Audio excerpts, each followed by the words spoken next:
I just want you to know every single time I hit answer, I just want you to know. Wait. That shit was tripping, man. But man, the camera already rolling, so shit, man.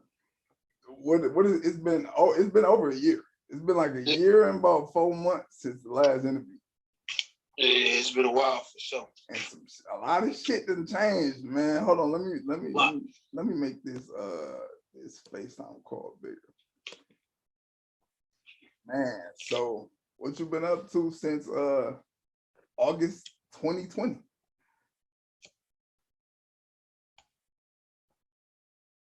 Hold on, one second. I'm gonna fix something on my end too because it's breaking up all of a sudden. Here, 1 second.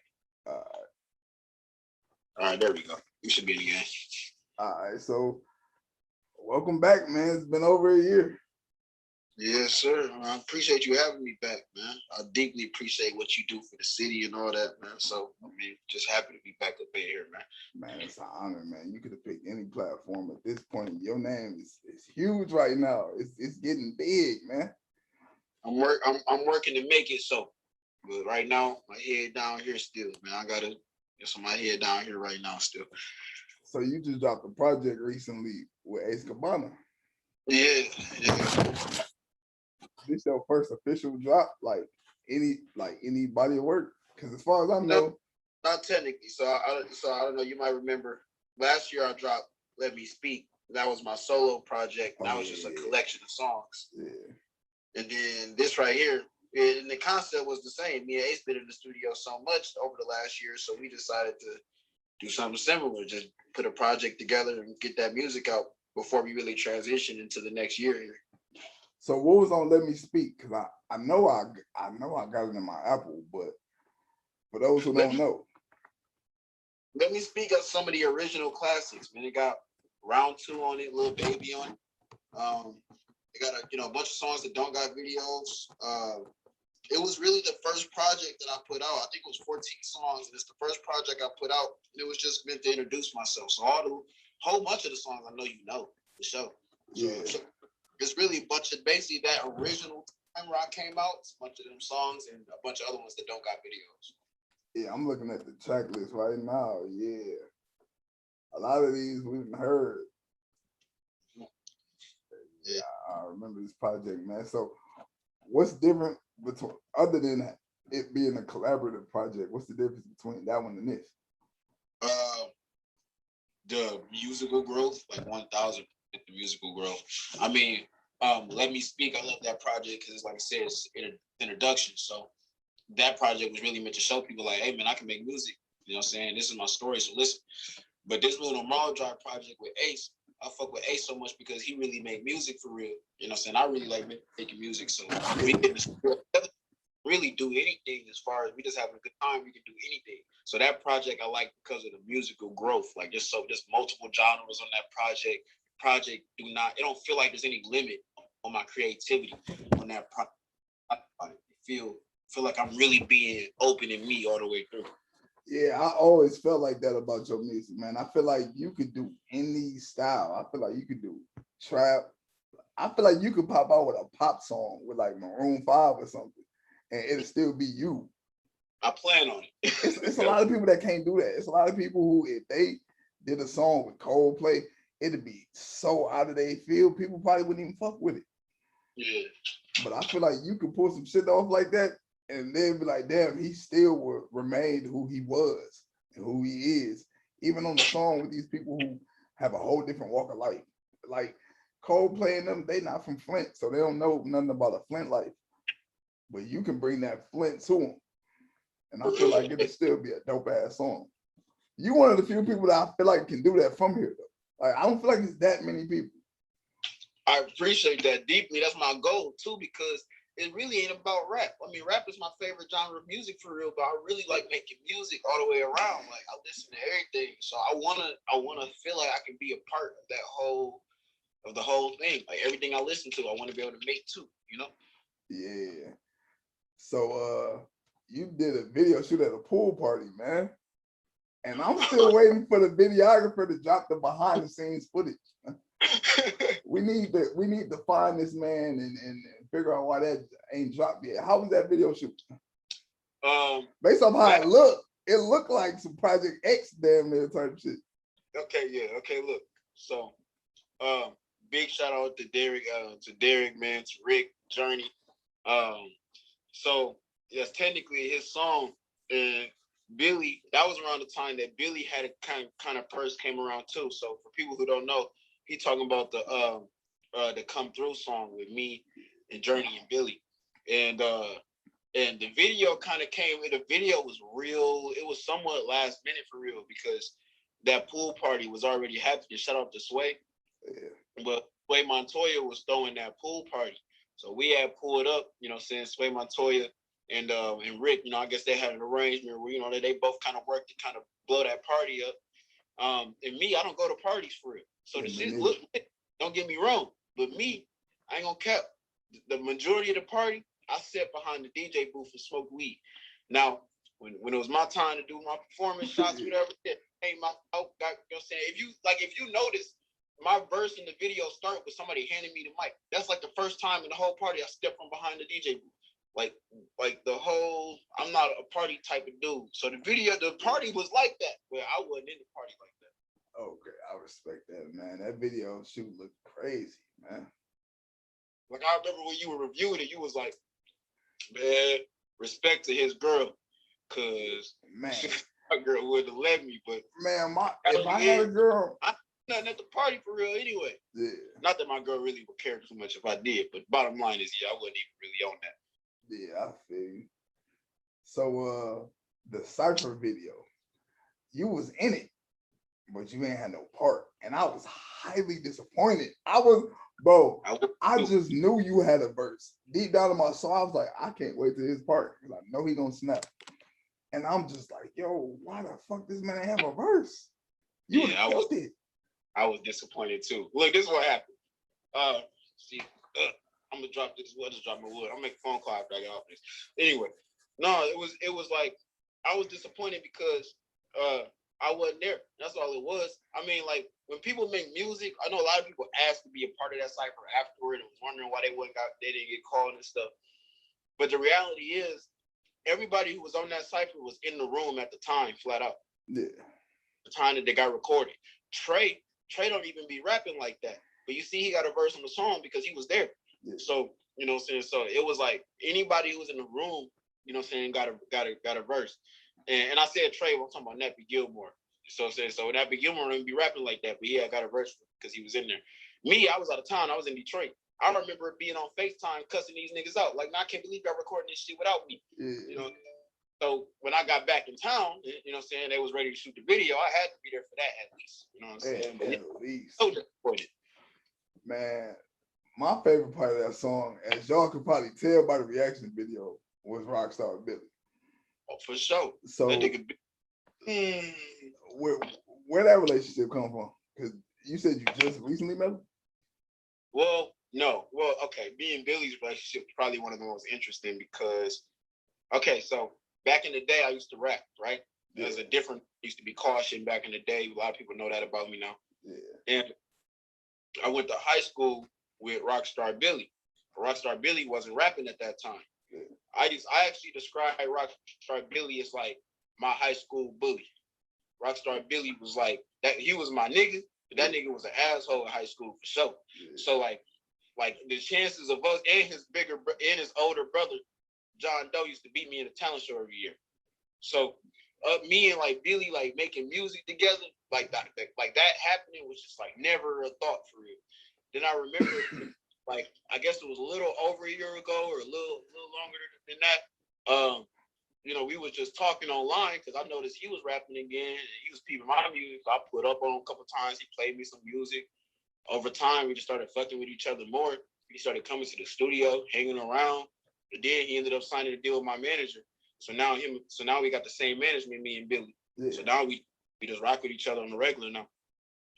I can't wait for him to drop a project. That bitch coming. I think him and JBF Capo got a duo project coming together. That shit fire. Like these niggas is working on crazy music right now. Didn't you recently do a song with Capo? Or was he in one of y'all videos, I think? 'Cause I remember seeing that name in the reaction video.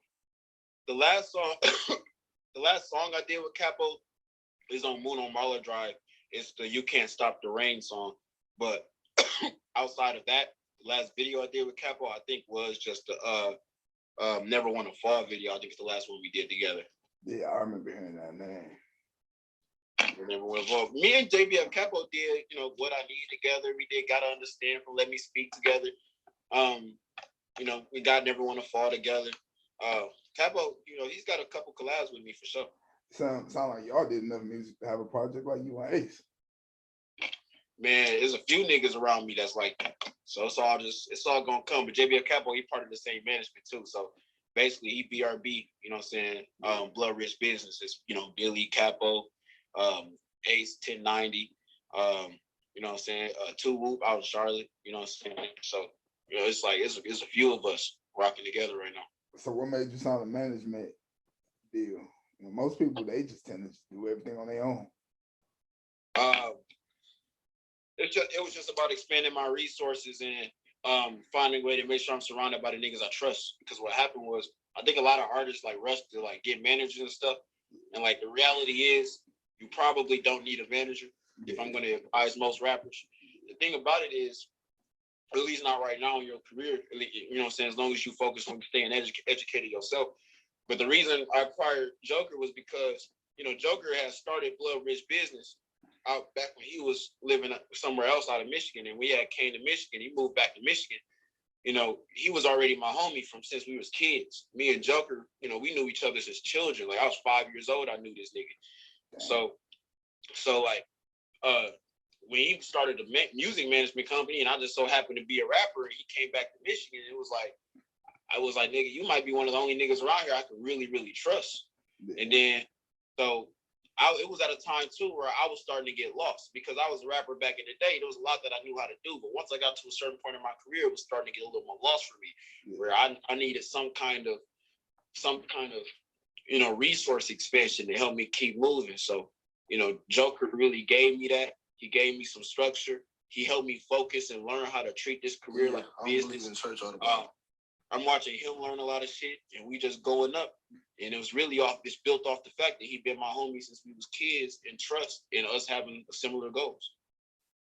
That's tight, man. And I agree with you. A lot of people be so quick to need or claim they need something that they don't. Like most people don't need a manager, especially in the beginning. Most don't need a label. Most don't need a lot of things that they claim they need. And a lot of people tend to be stagnant until they get those things, not knowing that going is going to get you to them places where you need them eventually. For sure. I know a lot of people look at me, they look at artists, and they wonder, like, man, I really need a team.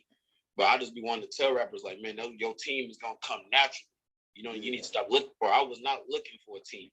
A team naturally, as I started really treating this rap shit more like a business. That's when the team started to come. That came naturally. I wasn't looking for it. So that's how it's going to come. And that's the way to build one, because you build a team out of natural love. Niggas really wanting to grow and put their resources together to grow. Not you just trying to hire a bunch of random niggas hoping they're going to help you grow. It's deeper than that. Exactly. And then everybody around you that you love is all eating. Exactly. That's exactly part of it too. Like I remember watching Lil Wayne interview saying, like, look, man, my manager, my best friend. You know what I'm saying? What do you say? I think he said my assistant, whoever he said I went to high school with her. You know what I'm saying? Like he surrounded himself around people he knew he could trust. Like that'd be key. Yeah, that's definitely important. So since you signed a management deal, is the next step a label deal, or you plan on just being independent? Yes and no. I'm open-minded, but I technically, so to be transparent with you, you're the first person I'm really talking to about this with publicly. But I really was working something out with our varsity music group, and me and our varsity music group had something going together for for a little bit of time. So a lot of people know that Ace Cabana had left our varsity music group recently, and because we haven't actually got to the point of my album, it was kind of easy for me to exit. But I decided to exit as well. And that's no public shame at all varsity music group or John Connor, nothing like that. I'm on SOS too. So I love John Connor. He taught me a lot. It's all love to the label and all that. But you know what I'm saying, as far as what the vision and as far as how we view like the road and whatnot, you know what I'm saying, the best move at the time was to kind of separate ourselves from working the label at that moment. So right now we're kind of open-minded to what the future is gonna hold. Focused on doing what we gotta do, you know what I'm saying, to make our dreams come true at the end of the day. Honestly, I always felt like this from the get-go. You don't really need a label. I feel like the most a label can do for you is probably get you on the radio. But outside of that, you literally do everything yourself. I seen you record on Facebook Live in the studio. Like they can't get you no more studio time than you can get yourself. You find beats, you write your own shit. You don't need a ghostwriter. So it's like, what can they do for you? I mean, for us, the reality is, I mean, because like the label benefited me a lot. Don't get me wrong. The label benefited a lot because it built my network. I feel like that's not something that a lot of people can see on the outside. But on the inside, I know, you know what I'm saying? Like, I don't work a job. You know, I wake up every day and it's music. Every day until I go to sleep. So my network is built, you know what I'm saying? That's kind of allowed me to kind of jump into some other opportunities I wouldn't have had. So right now, the biggest benefit of anybody that works with us on our hand is just really to help expand the network and the resources. So those are the two keys. It's true, I can get myself on the radio, and I've been on the radio. Big shout out to Club 937 and 98.9 and the locals that like to play us. And shout out to Shade 45 in the D and 107.5 in the D that showed a little love to some Flint niggas. But so like, you know what I'm saying? It's like radio play, we can make that happen through networking and stuff. But building that network, building the resources, building the dollars, that kind of comes through those kind of doors. So, but it don't gotta come through those kind of doors. So that's why I mean why we're open-minded. It don't gotta be through a label, but you know, we might find out that the label is the right way. So just take time. Yeah, as long as you don't sign one of them deals that had you complaining on social media later on down the line. For sure. And that kind of comes with, you know what I'm saying, being smart, knowing what you're getting into. And to be honest, knowing that no matter what you do, when you sign a deal, it probably ain't gonna be easy. You sign a deal, you probably gonna be politics in front of you. You got to be ready for that. You know, I done already seen. I ain't gonna cap. The last year, I've seen a lot of shit that make a lot of rappers quit. And I'm not trying to make it sound like I don't really know what the future is gonna be at all. There's a lot of rappers who know way more than me. I just know that I done seen a lot of shit in the last year that can make a lot of rappers quit for sure. So you know, what I'm saying, that type of shit, you know, rappers got to be ready for. Yeah. Now going back to like your sound being different and you being so versatile, another person that, if I'm not mistaken, you got a relationship with, Kevin Clouds. Well, yeah. So me and Kevin Clouds, we used to work with each other heavy back in the day, especially around in the beginning, and then we did the Wrong Time song together.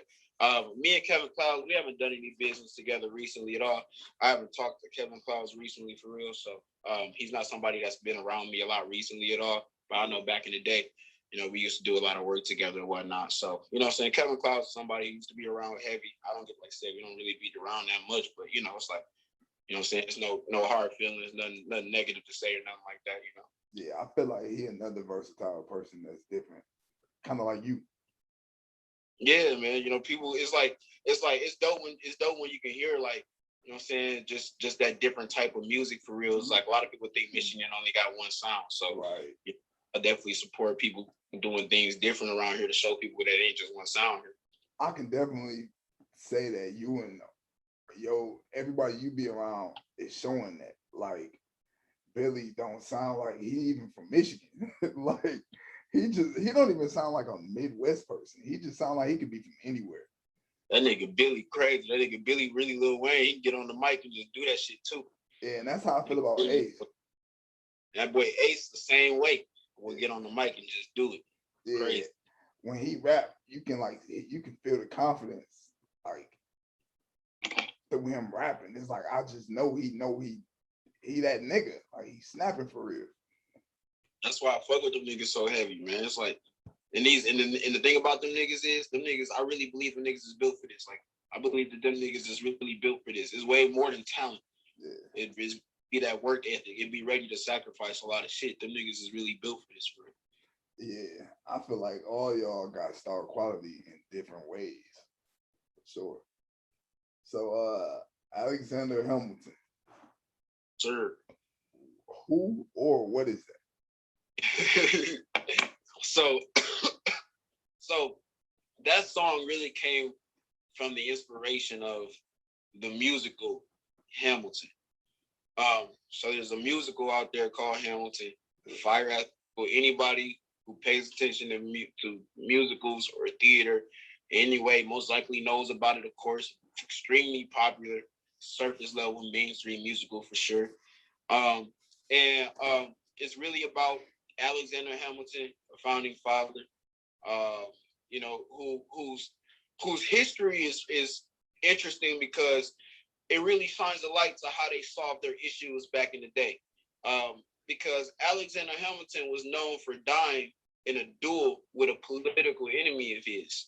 And that's what that song is about, basically. It's just about the mindset of having to be in a duel with somebody and really be willing to take it there because of an issue that you have with somebody. Like that's what this issue is making me feel like. That's what this relationship between me and you is making me feel like. Like I'm ready. I feel like I'm in a duel with fucking Alexander Hamilton, like for real. Yeah. So Alexander Hamilton's story is interesting because you know what I'm saying, it's like, you know, it's he a professional. He's seen as a professional, but it just got taken there for real. And that's just the way it got solved back then. And he lost. You know what I'm saying? So that's where that song came from.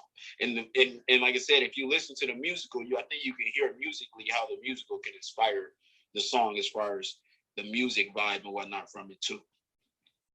Yeah, that's different. I don't know too many people I don't know anybody who listens to classical music. I mean, and that's the thing is like, that's the thing is the musical's fire because the music is actually pretty modern. Shout out to I don't want to mess up bro name. I believe it's, see, the theater community gonna rip me, but I smoke a lot of weed, y'all, so y'all gotta understand. But I believe his name is Lee Manuel or something like that. I don't want to mess it up. But bro is crazy with the pen and wrote some crazy good music for that musical. A lot of rap, pop, and other styles of music in that musical for real. So it's pretty modern sounding. I'm gonna give it a listen. I never had heard of it. I thought the song was named after somebody you might have knew or something, you know. So like, that's crazy how you can draw inspiration. Because I know certain people who can only draw from life. So the fact that you can draw from some shit that you're not even involved in, it's almost like you can never run out of shit to say or talk about. That's why education on the arts is important. Like I'm not educated enough on the arts. Yeah. But the more I get educated on the arts, the more inspiration you get from it. That's where samples come from. I mean, that's how you get samples. Definitely. Being educated on the arts. Yeah, I totally agree. You got a song called Soul Paul. Was that title inspired by Kanye? No, it wasn't. But shout out to Kanye, bro. Kanye as an artist is like an idol to me as far as like his artistic work goes. So big shout out to Kanye. So, but that song specifically was just a way to say I'm surprised. I got a couple songs where I mentioned that line, just being so appalled. But I mentioned that line as just a way of surprise because there's just things that have happened in my life that's just kind of shocked me. You know what I'm saying? Yeah. A lot of people feel like that. And then it was just my description of that. Like, I'm just really shocked that this is the way they played it out. Like, I can't believe it played out this way. And that's really what that song was about. You know, I can't believe that I'm watching niggas move the way they move. Niggas you never thought would move these kind of ways, you know? Yeah, I know exactly what you're talking about. And you got a song that fits Michigan as a whole so cold because that's what it is here. It's cold. So talk about that song, man. It's cold, man. It's so like the song is so short and like very. I just remember when I recorded that song, man. I was just so sad for real that day. So I just went to the studio, and that's what I do. Like I go to the studio and cope all the time. So that's one of the songs that came out of that. That's why it's short, because I wasn't really trying to make a full song. I just wanted to, get my heart out and say some shit. Yeah. And when I dropped that video was a transitioning video for me because that video was the video for me to say like, it's like, it's that right now. Like watch what I'm about to do from here on. You know what I'm saying? That song was kind of a transitioning song for me into the new phase of me right now, you know? Yeah. So how would you compare the old phase and the new phase? I think the old phase was really caught up in convincing people that I can be an artist. Yeah. I think I really caught. I mean, don't get me wrong. I was still being the real me. I was being honest. But I was still growing too, and I was learning how to make music, and I was concerned about my messaging in certain environments that I feel like I don't have to be concerned about anymore. So now I feel like I don't have to worry about that. Now I just make music out of the love and fun for making music, to the point where I'm not really worried about if people listen to it and get it the way I want them to get it. Like, obviously I want to grow. I want as many people to listen to my music as possible, and I want to feed my family and feed my future kids and all that. So obviously all of that's true. But as far as my confidence in this music, it's like it's as high as it's ever been. You know what I'm saying? I could tell the difference. And I don't worry about nothing as far as the content anymore. I just focus on getting better every day, and I just have complete confidence that I'm on the right track on that, and I'll be fine as long as I stay focused and keep getting better. Yeah, I totally agree. I can feel the difference in your music. I feel like lately it's been way more upbeat too. On top of just, you kind of rap like you figured it out, damn near. Yeah, I just want to, that's basically what I'm saying. Like, I feel more confident in the idea that I'm super close to getting it figured out. Yeah. And now I'm not afraid to make different music. I'm not afraid to say certain shit. Like, it's okay. You know what I'm saying? I just really like, you know what I'm saying, just getting better. Yeah, the Mario and Luigi video was different. Yeah, man. Shout out to Figure the Kid for that video idea, man. And that was his song FaceTime for his album, The Pop-Up Shop, man. Bro was real cold for that idea. Yeah, that was entertaining. That's something I would have never expected, because your music, I take your music so serious. So when I saw it, I was like, dang, this is different. That video was one of the first videos that showed me that I could be a character and have a lot of fun. Yeah. You know, I had a lot of fun doing that, you know, being that like Luigi rapper nigga. You know what I'm saying? That was a lot. Yeah, well, how you meet him, Figure? Fig, you know what? How did I meet that nigga? Fig, I met through Jeff, I'm very sure. And I knew of Fig back in the day, because Fig rapped for a long time. Yeah. That nigga was rapping back in the Fly Side days. Yeah. And you know, back then I rapped too, but I wasn't like, you know, my music was ass, so I wasn't really going up or nothing like that. So but back then I just knew of him. So naturally when I, you know what I'm saying, when I met bro, for me it was like, you know what I'm saying, I already kind of fuck with you a little bit, because I already fuck with what you had going on and shit like that. Yeah. And then Big was doing the Laid Back Ass podcast, and then he invited me to host a podcast. So I got to host a podcast with him and Jeff. I think I was on the show for maybe about a year. And then I eventually left the show to kind of focus on the music side of things. So so when I was on the show, that's when I really built, you know, a bigger relationship with Figure the Kid. So Figure the Kid is one of the most interesting, wild niggas I ever met. And but I fuck with bro heavy for sure. Yeah, I always wonder what he do, because he don't drop as much as the rest of y'all. Fig is like, he focused on that nigga brand focus is bigger than mine is, for sure. Like he focused on in like a really big picture, like that's beyond rap. So he did just drop an album. So like I said, shout out to the Pop-Up Shop. So for people who do want to try to get up on as much Figure the Kid as they can listen to that album. But as far as like the other stuff he got going on, and that nigga focused on the podcast. He focused on events. He focused on planning like way into, you know what I'm saying, the future, and building up the dollars and the money to execute it right. So Fig just got a different way of doing things, but you know what I'm saying, he focused on a bigger picture as far as that stuff goes. Stuff that's like even way bigger than the music. You know, he wanted to entertain people for real. Yeah. So that's his thing right now. And one thing I noticed, that everybody, or almost everybody you hang around, smoke weed. Y'all ever thought about doing like a weed project, or like a weed thing, anything? Maybe. It's like so like Jeff, Jeff and Ace probably got the weed brand held down the most out of the niggas that I know. Yeah. But obviously we all smoke weed heavy. For me, it's like I smoke weeds like cigarettes for real. So it's kind of hard. I be rapping about weed sometimes, but making a whole weed song, I want to. It just gotta come. It just gotta come in time naturally. I haven't gotten there yet because it's so normal of a thing for me. I gotta, learn to make that a real music topic, and I don't know how to do that yet for myself personally. Yeah. So I haven't done that. I understand that. So talk about Beyond Deep. Man, Beyond Deep. Beyond fucking deep.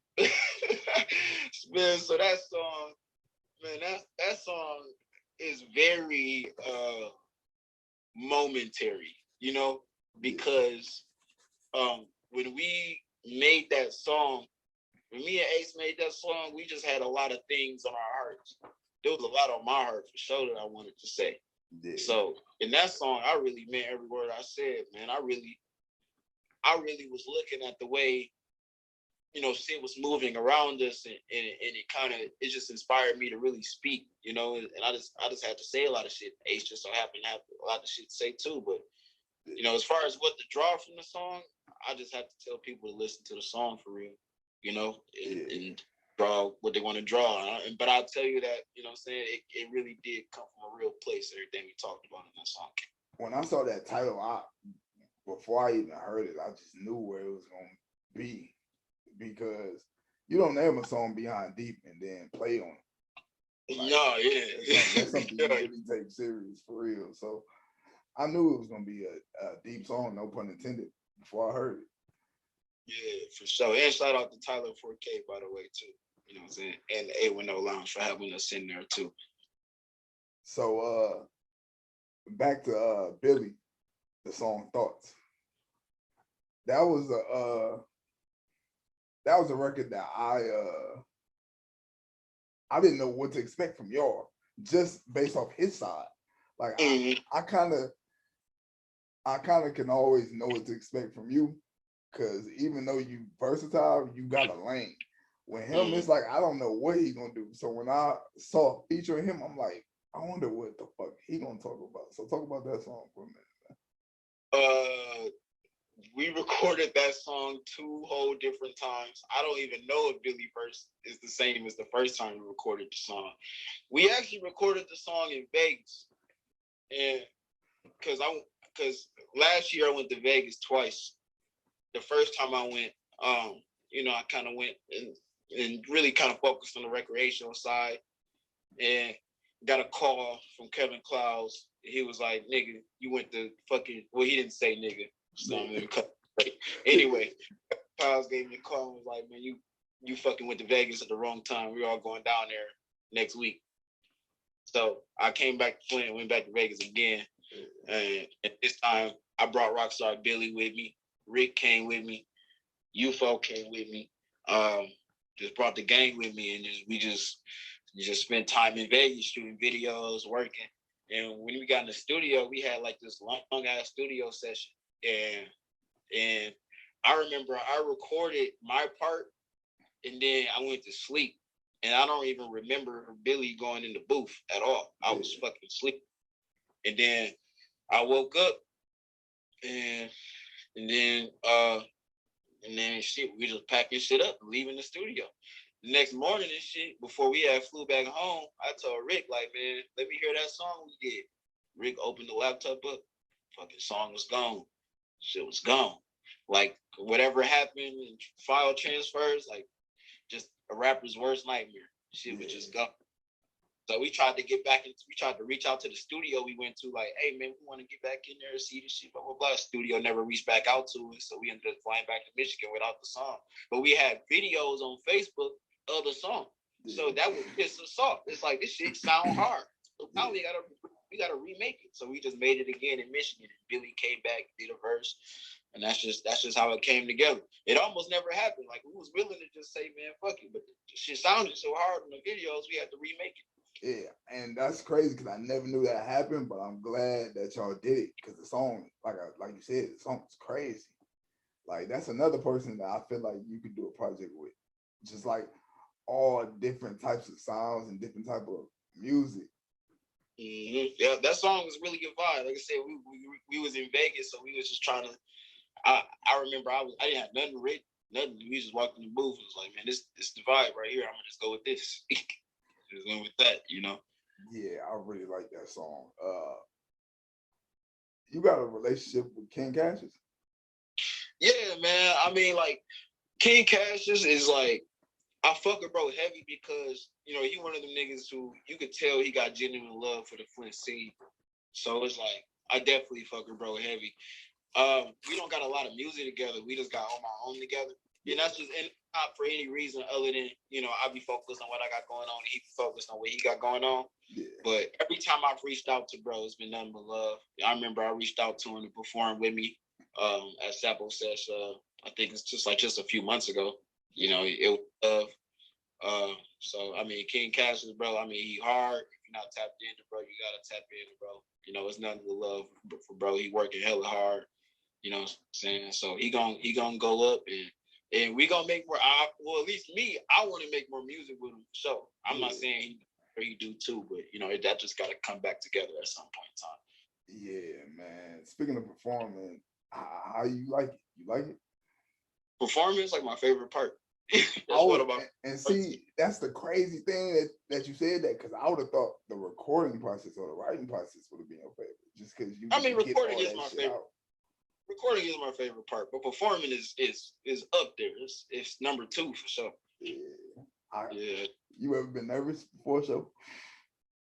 I feel like nervous can come in a lot of different ways, and I think I do feel nervous before shows, but it's not a challenging nervous. It's not like a nervous that makes me feel like I don't know if I want to do it or nothing like that. It's just a nervous that makes me have to center and focus. Like I feel like a lot of rappers do this too. I don't know, maybe I'm wrong, but I know before I get on stage, I be having a tunnel vision myself and just be focused on what's going on like in my head to kind of get me in the zone.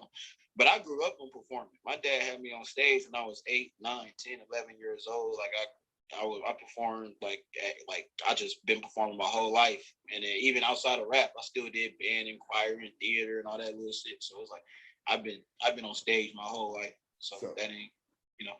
So your dad saw the vision of you being like famous.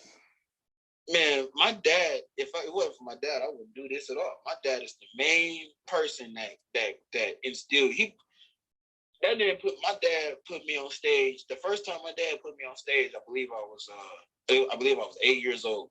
He had me booked at a club opening for Aya Wayne, which is a reggae artist. Anybody who really tapped into reggae music might know who Aya Wayne is for sure.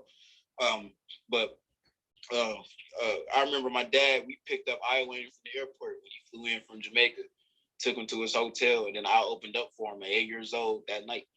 Then he put me in the studio when I was 9. And then he had me on stage again when I was 10. And then when I was 16, I signed a deal. And I was performing all over Michigan. I was in Ohio. My dad would drive everywhere to perform. You know, I wasn't even in school that much because I was trying to rap. You know what I'm saying? My dad was definitely like, my dad do this like it's history. You know what I'm saying? My dad a huge part in this. So through all of that, do you feel like you built up a fan base? Back then, no. I mean, a little bit, but no. I mean, really, cause my music wasn't that good. You know what I'm saying? Back then, I liked making music, but it was no deeper than that. Yeah. You know, now I like making music, but now I feel like I'm really learning how to really create art all the way. And I think that's helping me build a fan base and connect with people. But back then, it really wasn't like that. I mean, I did build a little bit of a fan base, but it was hard for me to expand. You know, and I feel like right now my network is expanding in ways that it didn't expand back then. So do you get recognized when you go out in public? Like, yeah. They're like, oh yeah, that's you. I mean, obviously not every single day or nothing like that. But probably, you know, just once or twice a week, you know, or I go out, on a good week 3 times. Yeah. And I just go out and I'll be at the gas station or something like that. People will say something. This is what I want to tell people though. If you recognize me in public, please either A, just, go about your business and all that, or B, say something to me. Do not just stare at me. I know exactly what you mean, man. But just stare at me. I didn't have people it's like you gotta understand, we grew, where we from. Exactly. So it's like you can't just be staring at me like that. Man, a motherfucker stare make you clutch, like, man. Like, you know what I'm saying? I be having and then Rena be even worse. Rena be like, she be no tip. You know what I'm saying? She's liable to say something. Like, I be having a reminder, like, remember, babe, I be making music. Gotta relax. Yeah, I know exactly what you mean. I wouldn't want nobody to stare at me neither. But for the people who do say something to me in public, bro, I always appreciate it, and it's motivating. It's always love. That's one of the reasons I make this music. I really want as many people to hear it as possible. So when people come up to me and tell me that they hear it and they fuck with it, that's always super, super dope. Please don't just stare at me in public, though. Please. Yeah. You think you prepared for like the TMZ shit, the paparazzi, the people taking pictures of you while you at restaurants and shit? And if I'm working as hard as I can to get to that point, so I know that if I know that in my mind, I know that I'll achieve that, by the way. But that come off sounding arrogant to niggas a lot. So that's why I use the word if. But if I were to get to that point, it's like I'm making sure I'm prepared for that kind of life. But obviously I won't know what it's like until it's like that, But I'm signing up to be a public figure, and I feel like, it's like that's just what's gonna come with it. People have jobs, people have livings, and we'll look back on this interview later on and see if my perspective is the same, Yeah, I feel you. You don't work a lot with a lot of different people outside of your crew. Mm-hmm. Is there anybody you want to work with that's like not in your immediate crew, like people that's not Ace or Jeff and Billy? That you haven't worked with yet? Yeah, for sure. It just be about, like, this is the thing, like, because these plans are put together, like, time flies. So it'd be like every week there'd be a new focus and a new release schedule and new things on the schedule, and it'd be hard to figure out like where I'm gonna release these random things with or random collabs or whatnot. So that kind of comes with timing and schedule. And that's why I haven't really been looking for outside collabs as much. But there's a lot of rappers I want to work with, man. I want to work with Veli. That nigga hard as hell. I want to work with Z. I was just talking to that nigga last week. I want to work with over at SBev. I want to work with shit. I want to work with Louis. That nigga hard. You know what I'm saying? I want to fuck with Grams. I send Grams a song. Nigga, do the song. It's all love. It's all love with that nigga. But yeah, man, Grams I want to do a song with. So that'll happen at some point in time. You know what I'm saying? Lowski. Fuck with Wirestar Lowski. I want to do some shit with him. Two about Charlotte. I know you said niggas I don't really do shit with, but he actually a part of our management group too. You don't really see him as much because he out with Charlotte, but I do want to work with him as well. And so we don't really got music together as much. That's out, but you know what I'm saying, we're gonna get some shit out for sure. God, who else is there, man? Farillo Star is hard. Brila is hard. Fuck. Just it's a lot, bro. I feel bad. I want to see you work with Tay Boogie. Yeah, I can't believe I forgot Tay Boogie. I want to work with Tay Boogie. And like I said, and that, like I said, she be focused on shit she got going on. I be focused on stuff I got going on. It's gonna happen. One day we're gonna be in the studio on the same night. It's just gonna happen.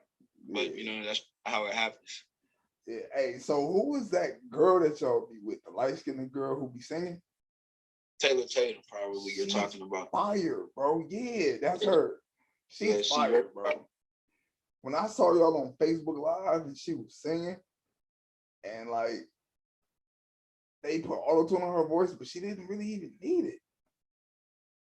Yeah, she's hard. Taylor Tatum was very hard. You know, she has a versatile style of music as well. You know, as far as her growth and whatnot. And you know, she's gonna have more music out soon. And you know, she got music with Ace, music with a bunch of people too. She building her network. You know what I'm saying? And her shit fire. So if you're not tapped in with Taylor Tatum, make sure you tap in with her. She on that same shit that everybody else on. I gotta tap in because I only know her for the stuff y'all done did together.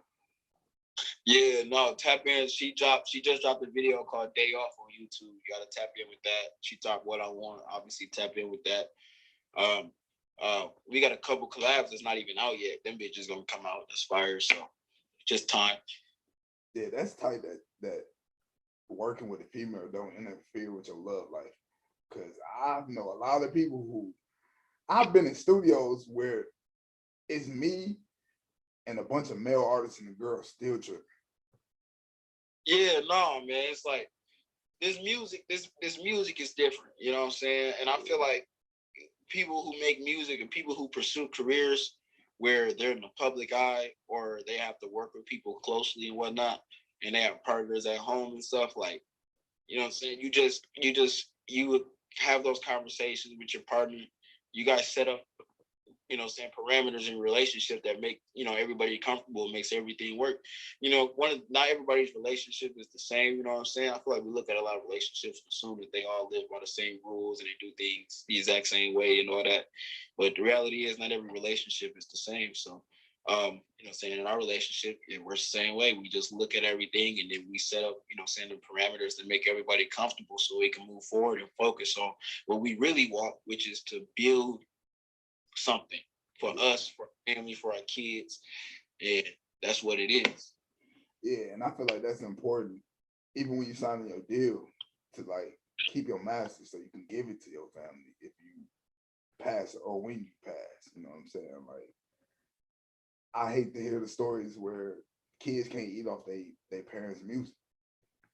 Yeah, or even if you do sell your masters, that's the thing. It's like it gets complicated. You know what I'm saying? Because you know what I'm saying that comes from like, you know what I'm saying, a consumer view of what's happening. You know what I'm saying, on the business, and from an artist perspective of what's happening on the business. But I think there's a way to really eat, even if you don't have your masters. But or if you choose to not take your masters, you know what I'm saying, or choose to not keep 100% of your masters. But it just means that you really set that up. You know what I'm saying? One of the ways that people know about the most is you keep your masters. But you can make a lot of residual income a lot of ways as an artist if you set it up. And then even if you do, you know what I'm saying, give up some of your masters, you know what I'm saying, that isn't all the music you're gonna record all your life. You know what I'm saying? Most people aren't stuck in the same deal for their entire life.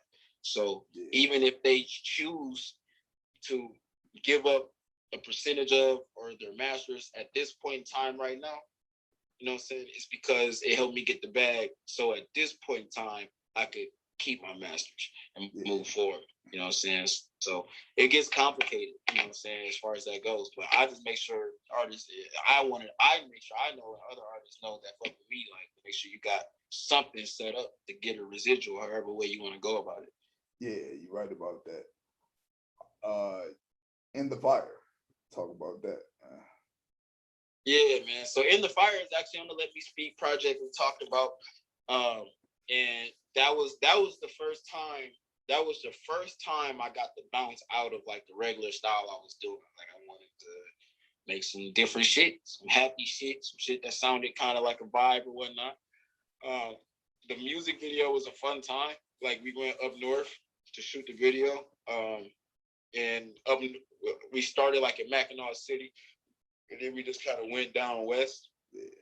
Um, and I like going up north because that's actually my piece for real. Like all the places you see in the music video, I actually go to those places. Like by myself or with my girl, we actually go to them places and just chip it like that. All the places that we used in the video. So those places have meaning to me in all those in the video and whatnot. So it was a good time to really bring Flint people to a place they never been, to see those clear waters, to shoot the video, to drink alcohol, smoke weed, and have a good time. So the video was fun. but we really did have a good time out there too, for real. It was a highlighting day, I think, for me, and I think a lot of other people that was there too. I don't know too many people off the top of the head that go up north. Is it racist? Or is it more racist than like where we from? Because like I Okay, haven't look, in my personal life, I haven't I haven't had any too many encounters with racist people in Flint, but there's, Flint is majority black. there's three layers to up north. All right, there's okay, so Flint right here, right? Yeah. So there's up north, right? Okay, yes, extremely racist. I even went to jail in one of these cities one time. Very racist up here. But this is not what I'm talking about. The second layer to up north is up north. Yeah. This is what I'm talking about. You know what I'm saying? And the third layer's up north. You know what I'm saying? Damn near Canada probably. That's the UP. That's, you know what I'm saying? I don't really be up there like that. Yeah. But go to the middle, up north. I do go up there. And up there ain't really nobody. I mean, you might run into some other people who seek you some vacation time and shit too. But it's not a city up there. You know what I'm saying? You know what I'm saying? It's not a city up there or anything like that. It's really like, you know, it's remote. You know, like it's what you saw in the music video. Everybody that was there was our people. You know what I'm saying? Yeah, that's tight because I always hear like it could get ugly up there for like people for us, and that's why a lot of people like us don't go up there like that. Because I don't think I know any black people who go up north. Really. I mean, obviously, I feel like it can get ugly anywhere we go with black people. Yeah. So, but we don't let racism stop us from enjoying our lives. So yeah. go up north, man. It's fucking fire up there. Yeah, I definitely want to see what other parts of Michigan, because I've only been to Lansing, Detroit, Saginaw, Pontiac, Flint. Obviously, that's where I'm from, and I think that's it. I think I might have been like Frankenmuth like once. No, man, it's fire up north, and I like going kayaking for real. So that's like my most non-rap related hobby. I like going kayaking and shit. So up north is a nice place to go kayaking. It's the most beautiful place in Michigan for real. Like, you ever thought about using that for like a video, like kayaking, for like a scene in the video or something? I have the complexity behind doing that though. Yeah, my goodness. And that was my next question. Like, do you don't think that'd be difficult? Yeah, I want to do it, but that's why it ain't been done. Shit, probably hard to do for real.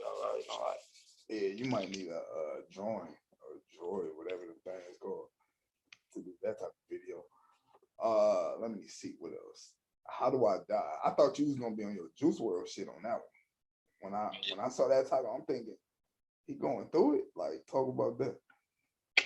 No, so How Do I Die is basically a song that's talking about, man, like, because there's been points in my life where, you know what I'm saying, I view life differently, where I was less afraid. I don't want to say afraid, but I was more willing to, you know what I'm saying, to pass my life on. I wasn't really seeing the value and the purpose of life the same way that I do now. So that song was really talking to like that my older self, like, nigga, like how, like why would you do some shit like that, nigga? Like it's really just saying like, how could I die knowing that there's so much shit I gotta do? Yeah. You know what I'm saying? Like there's so many people I gotta like look out for. You know what I'm saying? There's people that I love that I gotta set up something for. So how do I die? Like, you know what I'm saying?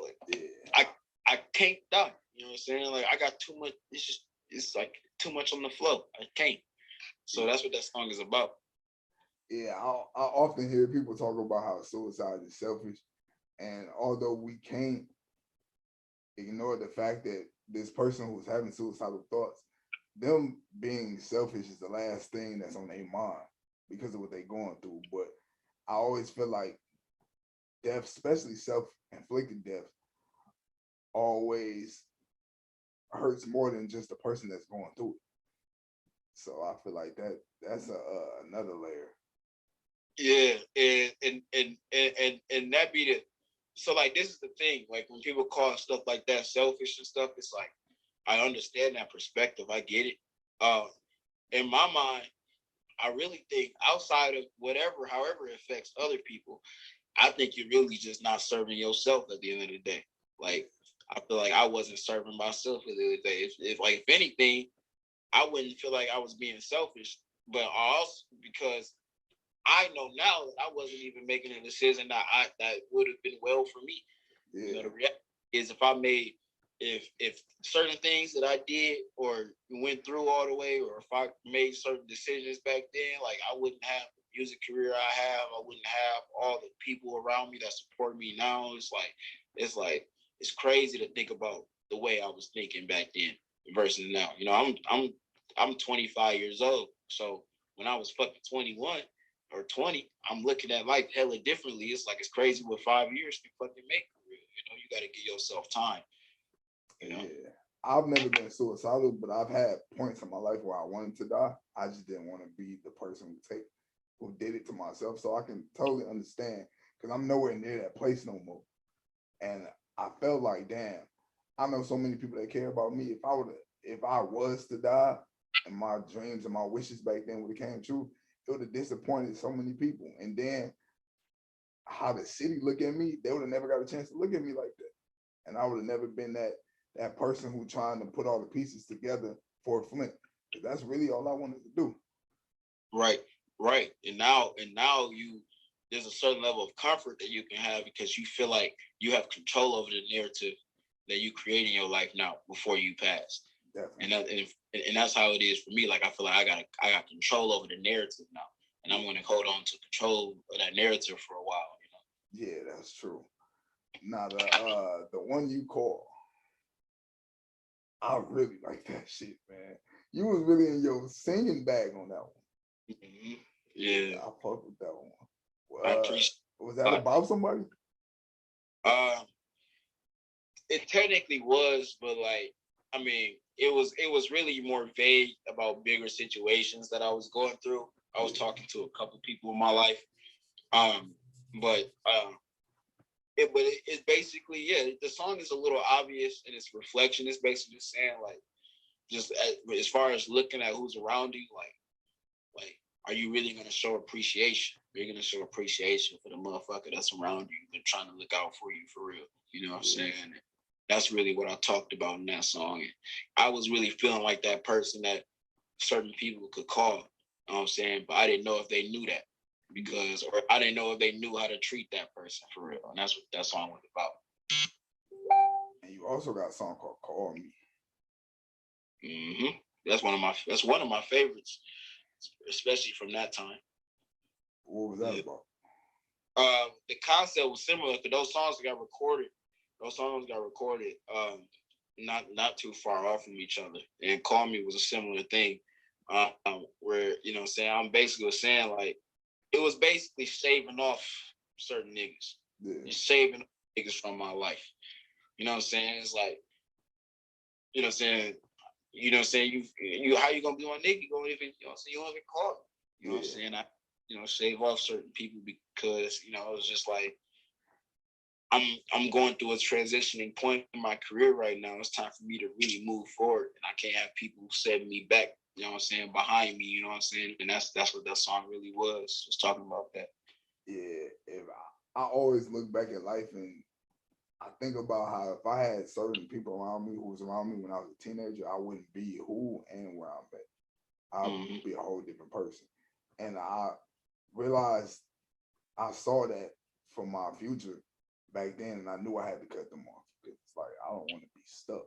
And now I'll be 30 this year, and they stuck, and I'm not. And I just know I would be stuck with them if I was still hanging around them, but I still love them though. Right, you gotta have control over your circle. Shit, that's really matter. It actually matters a lot, like more than people think for real. Yeah.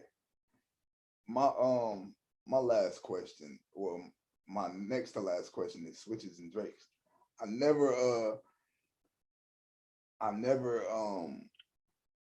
seen you title a song after guns, especially Switches because they're illegal. So where that come from? It's actually a freestyle, it's a remix. It's Moneybag Yo's Switches and Drakes. So he titled the song, which is why let's share me responsibility on that. I titled the song freestyle. And I didn't know that because it didn't say freestyle in the title, if I'm not mistaken.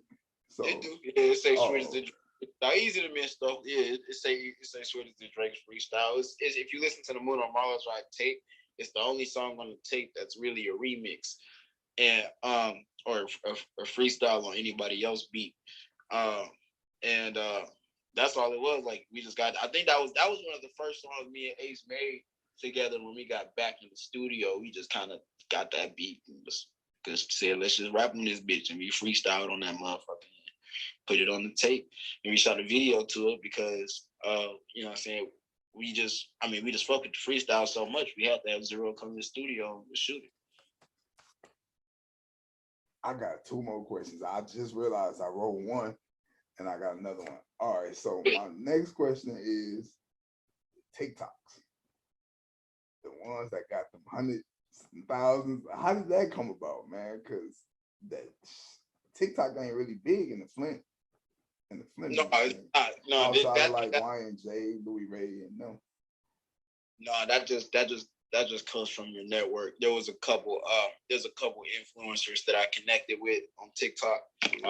And you know what I'm saying, they were you know what I'm saying, very helpful and just helping me promote the music and just it helped me grow some of the TikTok, you know what I'm saying, streams and stuff like that from there. So that's all that really was, just kind of just connecting with them and just going from there. So for other rappers out there, it can be really, really powerful to, you know what I'm saying, message influencers or message PR companies and you know what I'm saying, or just do what you got to do to kind of network and build a platform with other people.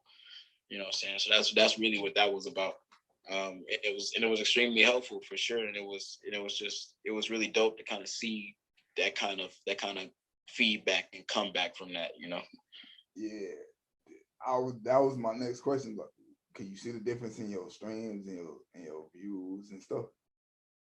Yeah, no, there was definitely people that came from the TikTok. And around the same time that happened, there was another TikTok that I was on where that had nothing to do with rap, where those like those dudes who be doing those like catch you and your girl in public switch phones shit. Yeah.